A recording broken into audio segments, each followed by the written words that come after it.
ఏంటి ఎవరికైనా రాహువు కేతువు యొక్క దోషం జాతకంలో ఉన్న, శనీశ్వర గ్రహం యొక్క ప్రభావం చాలా విశేషంగా ఉన్న అలాంటి వాళ్ళకి ఉపశాంతి కావాలి అంటే అత్యంత తేలిక మార్గం ఏమిటి అంటే, జ్ఞానప్రసూనాంబ అమ్మవారు శ్రీకాళహస్తి దేవాలయంలో నాగవడ్డాణం పెట్టుకుంటుంది.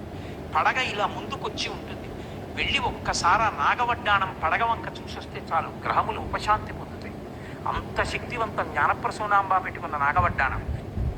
ఇప్పటికీ ఏంటి ఎవరికైనా రాహువు కేతువు యొక్క దోషం జాతకంలో ఉన్న, శనీశ్వర గ్రహం యొక్క ప్రభావం చాలా విశేషంగా ఉన్న అలాంటి వాళ్ళకి ఉపశాంతి కావాలి అంటే అత్యంత తేలిక మార్గం ఏమిటి అంటే, జ్ఞానప్రసూనాంబ అమ్మవారు శ్రీకాళహస్తి దేవాలయంలో నాగవడ్డాణం పెట్టుకుంటుంది.